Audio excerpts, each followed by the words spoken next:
नेताजी सुभाष चंद्र बोस जी के घर के सामने एक बुढ़िया रहती थी। वो एक गरीब भिखारिन थी। वे देखते थे कि वह भिखारिन हमेशा भीख मांगती थी और उसका दर्द साफ दिखाई देता था। उसकी ऐसी अवस्था देखकर उनका दिल दहल जाता।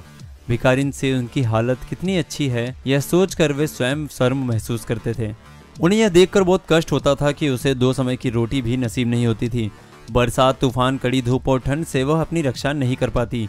यदि हमारे समाज में एक भी व्यक्ति ऐसा है कि वह अपनी आवश्यकता को पूरा नहीं कर सकता तो मुझे सुखी जीवन जीने का क्या अधिकार है।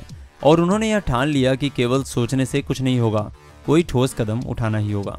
सुभाष चंद्र बोस के घर से उनके कॉलेज की दूरी 3 किलोमीटर थी। जो पैसे उन्हें खर्च के लिए मिलते थे उनमें उनका बस का किराया भी शामिल था।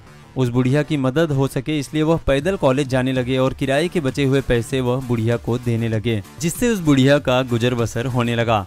तो दोस्तों, जरूरत है समाज में बदलाव लाने की, तो जरूरत है एक ठोस कदम उठाने की।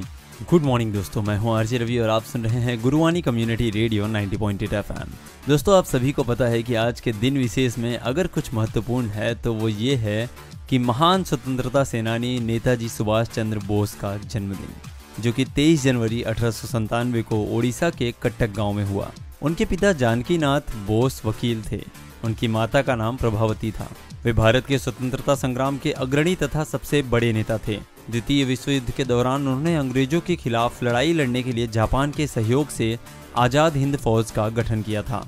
नेताजी सुभाष चंद्र बोस द्वारा दिया गया जय हिंद का नारा भारत का राष्ट्रीय नारा है।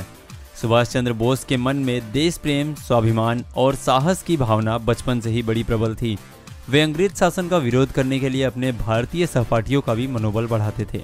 अपनी छोटी आयु में ही सुभाष ने यह जान लिया था कि जब तक सभी भारतवासी एकजुट होकर अंग्रेजों का विरोध नहीं करेंगे तब तक हमारे देश को उनकी गुलामी से मुक्ति नहीं मिल सकेगी। दोस्तों, जहां सुभाष चंद्र जी के मन में अंग्रेजों के प्रति तीव्र घृणा थी, वहीं अपने देशवासियों के प्रति उनके मन में बड़ा प्रेम था। किसी राष्ट्र के लिए स्वाधीनता सर्वोपरि है। इस महान मूल मंत्र को शैशव और नवयुवाओं की नसों में प्रवाहित करने, तरुणों की सोई आत्मा को जगाकर देशव्यापी आंदोलन देने और युवा वर्ग की शौर्य शक्ति उद्भासित कर राष्ट्र के युवकों के लिए आजादी को आत्म प्रतिष्ठा का प्रश्न बना देने वाले नेताजी सुभाष चंद्र बोस ने स्वाधीनता महासंग्राम के महायज्ञ में प्रमुख पुरोहित की भूमिका निभाई।